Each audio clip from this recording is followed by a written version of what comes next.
మంది కలిసిన తర్వాత ఈ త్రిమూర్తుల కలయికది దాన్ని అద్భుతంగా వర్ణిస్తున్నాడు కాళిదాసు.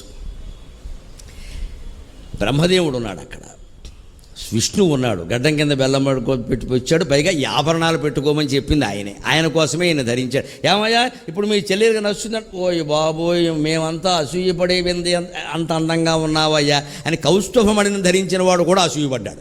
శివుడి ఆభరణాలని శివుడు అందాన్ని మరి ఏమిటి అనుకున్నావు, ఇప్పుడు రమ్మని మీ చెల్లెల్ని అన్నాడంతే ఆయన. అలా ఉంటుంది శివతత్వం అంటే. దీని నుంచే మనం గ్రహించాలన్న ఒక విషయం, ఒక్క క్షణంలో పాముల ఆభరణాలుగా మారాయి కదా, ఒక్క క్షణంలో భస్మం సితాంగరాగంగా తెల్లని అంగరాగంగా మారింది కదా శివుని శరీరం మీద, ఒక్క క్షణంలో కపాలం కిరీటంగా మారింది కదా. శివుడు తలుచుకుంటే మన జీవితాన్ని ఒక్క క్షణంలో వైభవోపేతం చెయ్యలేడా? అది ఆలోచించాలి. దాన్ని ధూర్జుడు చెబుతాడు చాలా ధైర్యంగా, శివస్మరణ చేయండి, శివస్మరణ చేయండి. ఎంతసేపు వచ్చిన వాడిని కూర్చోబెట్టి కష్టాలన్నీ చెబుతారు, ఏడుపు మోహం వేసుకుని ఎందుకు వచ్చిన గొడవ ఎవరికి చెప్పకండి, పరమేశ్వరుడికి చెప్పండి, ఇంకెవరికి చెప్పకండి. చెబితే ఏం జరుగుతుందయ్యా కష్టాలు? పరమేశ్వరుడికి చెబితే పవి పుష్పంబగు అగ్ని మంసగు అకూపారంబు భూమిస్థలంబవు శత్రుండతి మిత్రుడవు విషము దివ్యాకారమౌను ఎన్నగా అవనీ మండలి లోపలన్ శివ శివేత్యభాషణోల్లాసికిన్ శివ నీనామము సర్వవశ్యక రమౌ శ్రీకాళహస్తీశ్వర. నిత్యం నమశివాయ నమశివాయ నమశివాయ అనే మంత్రం మనస్సులో నడుస్తూ ఉంటే మన మీద వజ్రాయుధం ఎవడైనా ప్రయోగిస్తే అది పుష్పం అవుతుంది.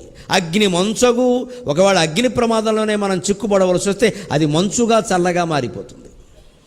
అకూపారంబు భూమిస్థలంబవు, ఏదైనా ఓడలో ప్రయాణం చేస్తూ పడవలో ప్రయాణం చేస్తూ సముద్రంలో గనక కూలిపోవలసిన పరిస్థితి వస్తే అప్పుడు గనక శివస్మరణ చేస్తే కాకినాడ మత్స్యకారులు గుర్తుపెట్టుకోవలసిన మాట, మత్స్యకార జాతికి నిరంతరం ప్రళయమే పాపం. వాడు గుర్తుపెట్టుకోవలసిన మాట ఒక్క మంత్రం నమశివాయ నమశివాయ. ఎన్ని పడవల్లో ఎంతమంది వెళ్ళినా క్షేమంగా తిరిగి వస్తారు. భగవత్ స్మరణ అంత గొప్పది. మనం అది ఒక్కటి చెయ్యం, తాళ్ళు పేళ్ళు అని జాగ్రత్తలు పెట్టుకుంటాం. గ్రహస్థితి వక్రిస్తే ఈ తాళ్ళు పేళ్ళు కాపాడవండి, పరమేశ్వరుడు కాపాడుతాడు ఖచ్చితంగా, భగవద్భక్తి కాపాడుతుంది.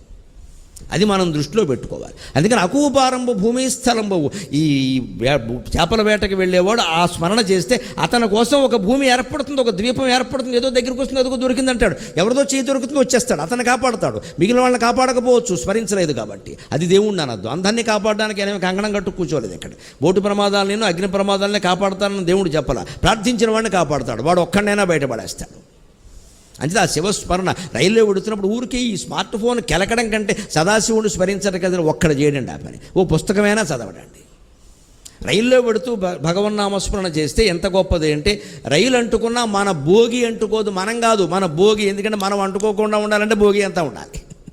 మన పక్కవాడు అంటుకున్నాక మనం అంటుకోవాల్సిందే కదా. మనం చేస్తే భోగిలో అందరినీ కాపాడినవాడు అవుతాం. అంత గొప్పది స్మరణ. అది మనం నమ్మం. ఆకులు వేద్దాం, పువ్వులు వేద్దాం, అభిషేకం చేద్దాం, వెళ్ళిపోదాం, మన గొడవ మనం పెట్టుకుందాం అంతే. ఈ ప్రక్రియల ద్వారా, కర్మకాండాల ద్వారా, లంచాల ద్వారా భగవంతుడు లొంగ తీసుకుందామని ప్రయత్నం చేయొద్దండి.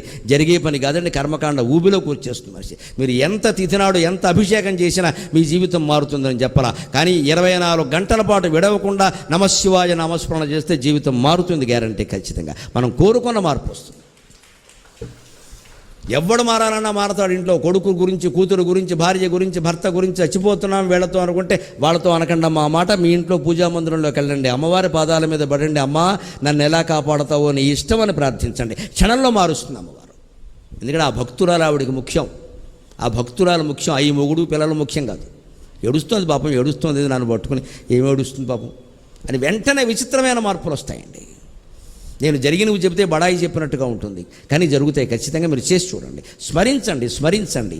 ప్రక్రియలు ఏవో చేసేసి దాటేద్దామని చూడకండి. మరి కర్మకాండ మీద మనకు ఆశ, అది ఏదో పెట్టేస్తే 10 దీపాలు అయిపోయింది కదా. నువ్వు 100 దీపాలు పెట్టినా సుఖం లేదు. ఇక్కడ నీ మనస్సును దీపం చేసుకోవాల్సిందే, భగవంతుడి దగ్గర పెట్టాల్సిందే. అర్పణ సమర్పణ శరణాగతి అంటారు దీన్ని. అది అలవాటు చేసుకోవాలి. అదే చెబుతున్నాడు ధూర్జటి.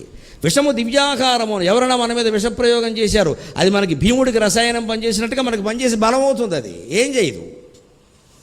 ఏం చేయదమ్మా, నన్ను కాపాడుతున్నది అదే. మీరు బడాయి అనుకోకండి. ఇన్ని చోట్ల తిరుగుతున్నావు, ఎన్నో హోటళ్ళలో తింటున్నావు, ఎవరింట్లోనో తింటున్నావు, రకరకాల విహారాలు చేస్తున్నావమ్మా. భగవంతుడు దేవాలయం ఇంతవరకు బీపీ లేదు, షుగర్ లేదు, జ్వరం కూడా నాకు రాదు. ఎప్పుడైనా వస్తే జలుబు దగ్గే నీళ్లు మార్పు కారణంగా, అది కూడా 4 రోజులు మించి ఉండదు. కారణం నేను బడాయికి పోయి చెప్పడంలా దయచేసి నమ్మండి.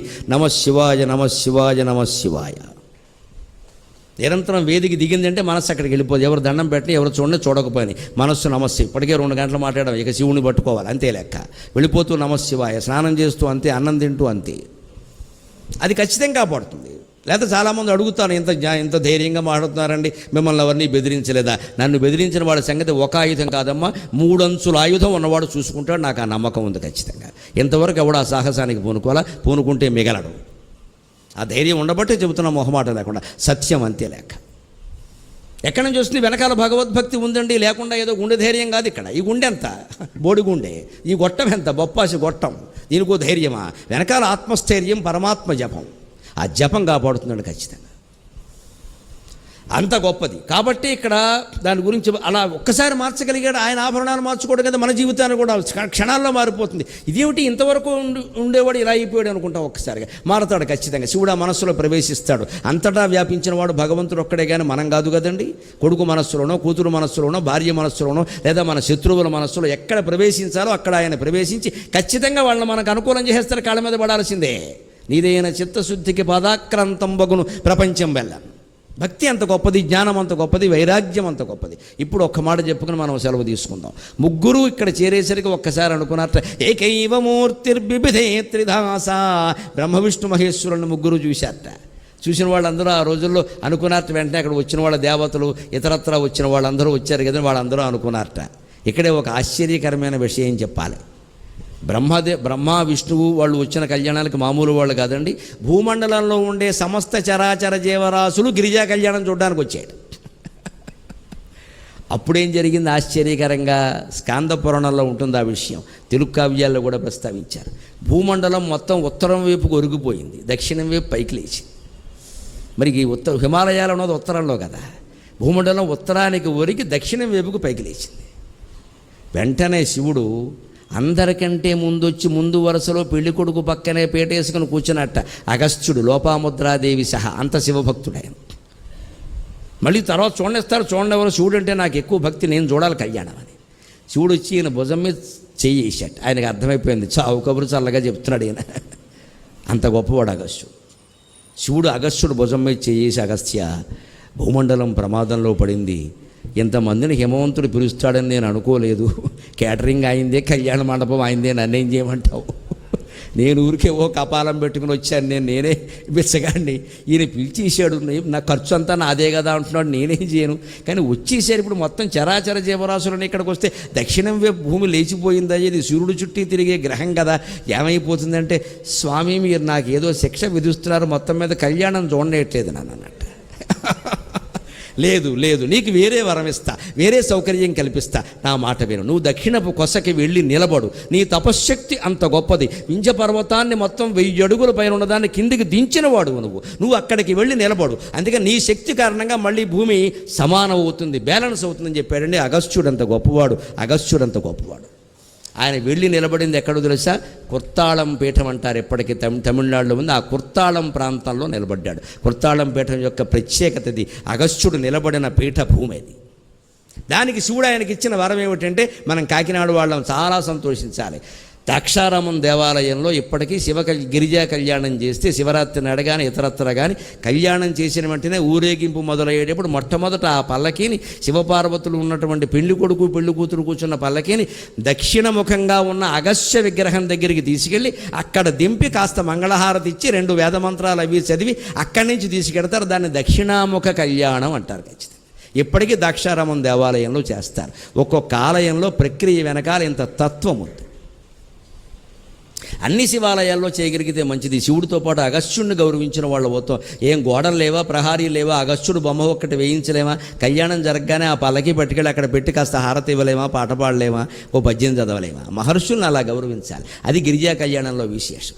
ఇప్పుడు ఇంతమంది వచ్చేసారు అంటే అందరూ అనుకుంటారు మళ్ళీ ముగ్గురిని చూసే అవకాశం మనకు దొరకదు కదా. బ్రహ్మ విష్ణువు మహేశ్వరుడు అందరూ వచ్చేసారు. ఒక్కొక్క ఫంక్షన్కి ఎవరైనా పెద్ద ఆయన వస్తే అనుకుంటారు కదా, చాలా పెద్దవాళ్ళు వస్తారు కొంతమంది. అబ్బో ఆయన ఇంట్లో పెళ్లి కడితే అందరినీ చూడొచ్చు మనం అనుకుంటారు. అందుకని అనుకుని వెంటనే అనుకుంటే అప్పుడు చూసిన వాళ్ళు అనుకుంటున్నారట, ఏకైవ మూర్తిర్బిభిదే